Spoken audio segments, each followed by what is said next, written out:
All right, good afternoon, everybody. My name is Christian Smith. I'm also in this class as well for CRIM500 seminar. A little background behind me. I'm a senior. I'm going to graduate here in about a week's time. I'm also a police officer in Ocean City, Maryland. We'll be heading back down there after graduation here shortly. But what I want to talk to you about today is I'm going to present on my paper. And my paper is titled More Guns, Less Crime. I'd like to focus on the gun control issue that is facing Americans right now. And just kind of a political cartoon. Before, you see a law-abiding citizen with his weapons, you see a criminal with his weapons. Move to the after, the law-abiding citizen no longer has any weapons, but the criminal still has his weapons, and of course I'm going to touch on that here in a second. Brief overview. Go through my introduction, just talk about what exactly I'm going to be hinting on when I discuss this today. Talk about the definition of stricter gun control. Review some study information, research that I found while I was looking up this topic. Allow to discuss some concealed carry shooting events. And what I mean by this is events where someone with a legal firearm and a legal permit helped save lives while someone was intending to commit acts of evil. And then, of course, in summation will be my conclusion. So, gun politics, let's talk about why this is a hot-button issue for Americans. In light of recent events such as the Sandy Hook Elementary School shooting and the Aurora, Colorado theater shooting, this has become a huge issue for Americans. Are we pushing for stronger gun control, or should we push for stronger people control?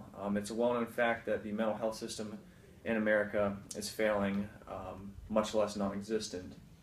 So with this comes two mindsets. You have those who consider themselves to be gun control advocates. These are people who promote greater restrictions on the access, the selling, and the purchasing of firearms. Then we also have the gun rights advocates, and these are individuals who promote more responsible ownership while still falling under the standard measures and provisions that already exist for those who wish to sell or buy a firearm. On the topic of more gun control with stricter gun control, there's goals. Those who are advocates for gun control and stronger gun control,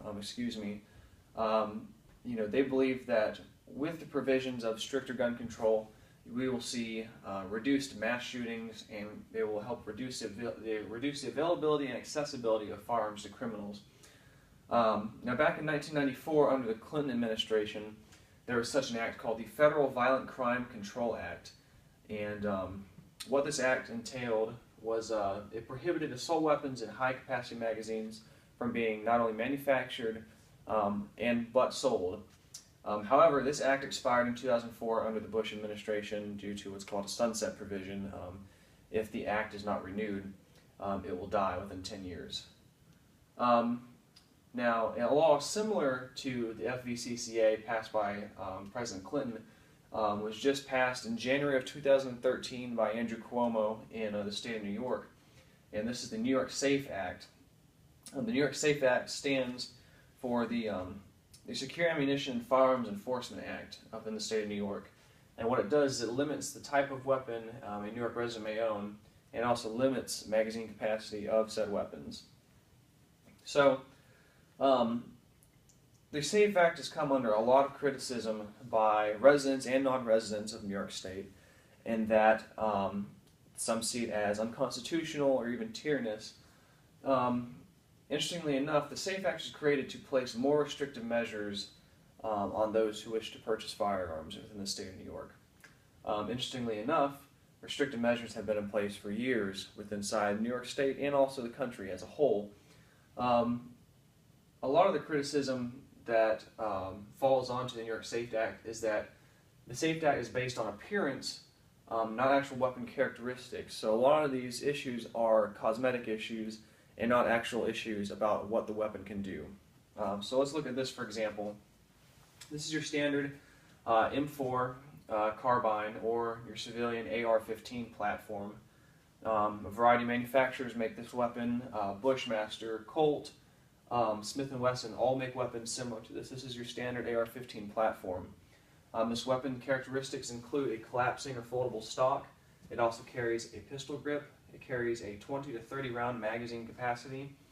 You have notched foresights. You have what's called a bayonet tube, and you also have a flash suppressor. Now, under the New York SAFE Act, which was passed by Andrew Cuomo in the state of New York, who's the governor, this type of weapon can no longer be sold. However, those who own this weapon currently, they must register it per state law. So any people who own this style weapon, they must register it with the state of New York, including their 20 to 30 round magazines. Now under the New York SAFE Act, 20 to 30 round magazines are also illegal. They cannot be sold, they cannot be purchased. However, if you already have them, they have to be registered along with this firearm. Now the new standard is that residents may only have a 10-round magazine, but they may only load 7 rounds into said 10-round magazine.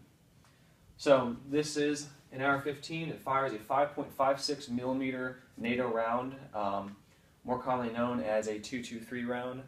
But interestingly enough, this weapon up top right here, this is legal within New York State. This is also an AR-15. This is also a weapon that fires a 5.56 millimeter NATO round, or 223. The difference is that this weapon no longer has the collapsible or folding stock. It no longer has the pistol grip. It carries a smaller magazine. However, this weapon is also compatible with a 20 to 30 round magazine. So it no longer carries that magazine, no longer has the bayonet tube, and it no longer has the flash suppressor built into the weapon. However, this weapon and this weapon are no different. There is no difference to what they can do, whether they fire the same, but they do. So the only difference between these two weapons is strictly a cosmetic difference, which is why the New York SAFE Act is drawing so much criticism. It's not about what the weapon can do, but it's about the scary effect of an all-black assault weapon. So the bigger issue is, what are we going to do about all these firearms that people own? People believe that the United States of America is a wild gun culture, when it's not, to be honest. There's 300 million guns in the United States, so it's impossible to curtail ownership and purchase. Guns are growing ever popular within the United States, especially in the last 10 years. Gun sales have risen, and as well as the National Rifle Association, which is a professional organization very popular with hunters, target shooters, and self-defense shooters alike. They have actually seen an increase in membership by 100,000 within the past year. Again, why more gun control doesn't work and won't work. A lot of Americans believe in the right to defend themselves and their families, and that falls under the Second Amendment, which is in the Bill of Rights to the Constitution. Simply enough, criminals don't follow laws. So by passing more legislation and more restrictions on those who have no desire to break laws, you're only inconveniencing them and allowing criminals to continue to cause harm. A famous quote by Cesar Beccaria, he says that laws that forbid the carrying of arms disarm only those who are neither inclined nor determined to commit crimes. So like I said, it is a well-known fact that criminals do not follow laws, so any type of legislation that is further created will only serve to inconvenience those who follow laws. With the recent shooting events such as Aurora and the Sandy Hook Elementary School shooting, this push for more gun control and gun legislation is considered a knee-jerk reaction. What I mean by knee-jerk is that once an event happens, the immediate reaction is to push for more gun control and reduce the amount of guns available to citizens. However, that's not the case, and not what should be done. A study by Alexander in 2013 states that blaming guns simply plays on people's emotions. It's easy and does not help solve the bigger issue at hand. The real issue is people, and to blame our problems as a country on guns is applying a superficial band-aid. Now what he means by that is it is far easier to set the blame on inanimate objects than it is to put the blame on a person. That person could be your mother, your father, your son, your daughter, your cousin, your aunt, your uncle. It is far easier to blame inanimate objects than it is to look at people and to be self-critical of the American populace. A bigger push should be for more people control and not gun control. And like I've stated before, and I'll state again, The mental health system is a joke in this country.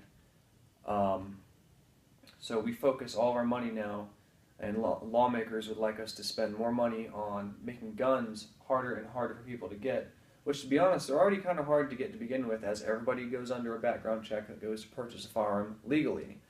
Illegal is a different story.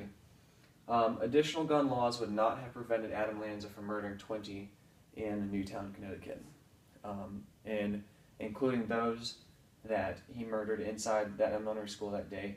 He also killed his own mother before he left the house. So to talk about some of the shootings that happened more recently, and the shootings that have kind of spurred this entire gun control debate, we'll look at the Aurora Theater shooting. This occurred on the 20th of July in 2012. The shooting occurred inside a Century Theater and killed 12 people and injured 70 more. This individual right here is James Egan Holmes. He was arrested outside the theater. Mr. Holmes was a mentally disturbed individual, and it was very obvious to investigators this was a premeditated attack. He used tear gas to disorient the individuals inside the theater, and then he had numerous weapons on him, all semi-automatic weapons. Mr. Holmes was also dressed in all tactical gear, and he carried spare ammunition across his body. The Sandy Hook Elementary School shooting, this actually happened on the 14th of December in 2012, same year as the Aurora shooting. The shooting occurred in Newtown, Connecticut, and it is the deadliest school shooting to date. 20 students were killed that day, as well as 6 staff members and faculty. This individual right here is Adam Lanza. He was the shooter. He shot himself when police arrived at the school. Before Adam Lanza left the house that day, he killed his own mother, and then he drove to the elementary school. Why do I believe gun ownership is important for American citizens? People deserve to have the right to protect themselves and their loved ones from harm. I think that is just, at bare minimum, that is a natural human right. We deserve the ability to protect ourselves and those that are close to us. Stricter laws take guns away from law-abiding citizens while criminals are still armed. I've said it multiple times, and I'd like to continue to reiterate that idea, that stronger laws only inconvenience people who have no desire to break the law to begin with. Criminals will always have weapons. And guns have historically just been a part of American culture ever since the American Revolution. Colonists during the American Revolution, they felt the grasp of a tyrannous British government, and they revolted. And so the American Revolution led this country to where it stands today. Again, why is gun ownership important? Firearms have provided citizens with a way of defense from tyrannous governments. If you don't believe me, the examples are there. When the Nazi Party took over Germany, they made guns illegal. They made it so that no German citizen could revolt against the Nazi Party. In the Soviet Gulag state, they made guns illegal as well for the very same reason, and Mao Zedong in Communist China made guns illegal as well. Once citizens are unarmed, the government is free to do as it pleases, and all these individuals saw that. There was no way for them to retaliate against the chaos and the destruction that their own governments were creating. On the subject of concealed carry defense, a phrase that I'm sure you've heard before is that the only thing that stops a bad guy with a gun is a good guy with a gun. I stand by that agreement. I believe there's nothing else you can do. If someone who truly wishes to commit evil has a weapon, specifically a firearm, the only thing that you can combat that with is yet another firearm.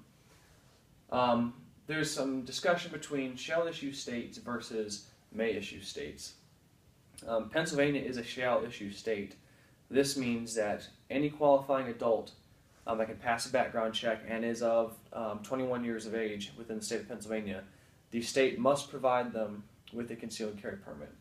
Now, other states, such as Maryland, for example, which is where I work, Maryland is considered a may-issue state unless a qualifying adult can provide some criteria as to why they need a concealed carry permit, be it they have a protection order, they're a judge, a doctor, a lawyer, anything of that nature. Then in that case, they will only be provided with a permit to conceal carry a firearm legally. And why I'd like to discuss this today is there have been numerous events where armed citizens have played a role in saving lives. The Pearl High School shooting happened in Pearl, Mississippi in October of 1997. This individual here is Luke Woodham. He was 16 years old at the time. He walked into school dressed in a trench coat carrying a .30-30 rifle. As soon as he entered the school, he saw his ex-girlfriend, Christina Menifee. He fired at her. He ended up killing her instantly, and as well as her friend and another student, Lydia Dew. While he was committing these horrible acts of evil on Pearl High School's campus, he intended to leave Pearl High School before police showed up, and that he would drive off campus to kill more students at Pearl Junior High School. Woodham left a suicide letter under his pillow that morning before he left, and before he left his house, he brutally stabbed and bludgeoned his mother to death. The note found in his house under his pillow says that I am not insane, I am angry. I killed because people like me are mistreated every day. I did this to show society, push us and we will push back. All throughout my life I was ridiculed, always beaten, always hated. Can you, society, truly blame me for what I do? Yes, you will. It was not a cry for attention, it was not a cry for help, it was a scream in sheer agony saying that if you cannot pry your eyes open, if I can't do it through pacifism, if I can't show you through the displaying of intelligence, then I will do it with a bullet. As I've mentioned before, an individual like this is obviously disturbed, whether or not he agrees it was a cry for help. This is why we need a bigger push for a better mental health system in the United States. He is facing issues, he was facing demons. This is why he committed that carnage at Pearl High School that day. Once Woodham began firing inside the school, the principal, Roy Ballantyne, he heard the shots and he ran to his office to dial 911. However, the assistant principal, an individual named Joel Merrick, he actually went to his privately owned vehicle to retrieve a .45 auto pistol he kept in there for not only his own protection, but when he was later interviewed, he said he kept it for an event such as what occurred in October that day. Merrick chased Woodham down outside of school and he held him at gunpoint until the police arrived. Now, whether or not to speculate as that Woodham may not have continued to kill more people, that is unknown. But what is known is that if Joel Merrick hadn't gone outside that school to retrieve his own firearm and to hunt Woodham down, the death toll may have been even higher. A little closer to home for some of us here was the Parker Middle School dance shooting in Edinburgh, Pennsylvania. This occurred in April of 1998. This individual behind me, Andrew Worst, he was 14 years old at the time. He took his father's .25 caliber pistol and he went to the dance which was being held at Nick's Place, which is right off of Route 99. As he was outside, as the dance was wrapping up, John Gillette, who's a science teacher at the General McLean School District, he went outside to get Worst and to tell him to come back inside to the dance. Worst turned around and fired the .25 caliber pistol, and he killed Mr. Gillette instantly. The proprietor of Nick's Place, a gentleman named James Strand, he actually heard the shooting and he retrieved a 12-gauge shotgun that he owned for his protection. And Strand actually confronted Worst and forced him to drop the pistol, and he subdued him until police arrived 11 minutes later. While Strand was subduing Worst, he actually found that he had hidden a dinner fork into his sock. Once the police arrived on scene, however, Worst was cooperating fully. And then again, the San Antonio theater shooting, this happened in December of 2012. The shooter was an individual named Jesus Manuel Garcia. He was 19 years old. There was a plot to kill his girlfriend. Him and his girlfriend had faced a bad breakup, and he went to where she was eating that day in this restaurant, which was next to the Mayan 14 Theater, as you can see in this image. So as he enters the restaurant, he begins firing, and he kills his girlfriend. The patrons leave the restaurant and go next door to this theater, which is the Mayan 14. As they are running and fleeing the restaurant and heading into the theater, he decides to pursue them to continue shooting. Inside the theater at that time was off-duty Sergeant Lisa Castellano. Castellano chased Garcia into a men's restroom. While Garcia was in there, Castellano drew her own pistol, and she waited for Garcia to attempt to leave the restroom. As he attempted to leave the restroom, Castellano fired into him 4 times, neutralizing the threat. Another off-duty officer who was on scene as well helped Castellano detain and place Garcia into handcuffs. Interestingly enough, the media was very silent on this shooting. Some speculate it's because of the media's negative views towards people privately owning firearms. Whether that's the case, it is unknown. However, only the local media covered the event, and this is a photo here of Sergeant Castellano with the Chief of Police for San Antonio, and this is her being awarded her service medal for valor and bravery for her actions and her quick decisions she made that day, which ultimately saved more lives. In summation, these events show the importance of armed citizens, and the death toll could have been far worse if not for the quick reaction of these law-abiding citizens. Law enforcement officer or not, in Sergeant Castellano's case, what's important is that if people go into a theater, or they go into a school, and they intend to commit evil, they will do so. There is no stopping that. However, something that can keep the death toll from rising is someone standing there ready to face them, be it a school resource officer or an armed teacher or any type of armed faculty member, or even a privately armed citizen. This is what's going to stop mass shootings from getting worse, not making weapons harder to obtain. Like I said, most weapons that are used in illegal activity are purchased through illegal activity. For example, Pearl High School was already a gun-free zone. Gun-free zones are unique targets to people such as Andrew Worst and Luke Woodham types, just for that reason. So, like I said, I'd like to end with this. The only thing to stop a bad guy with a gun is a good guy with a gun. Thank you.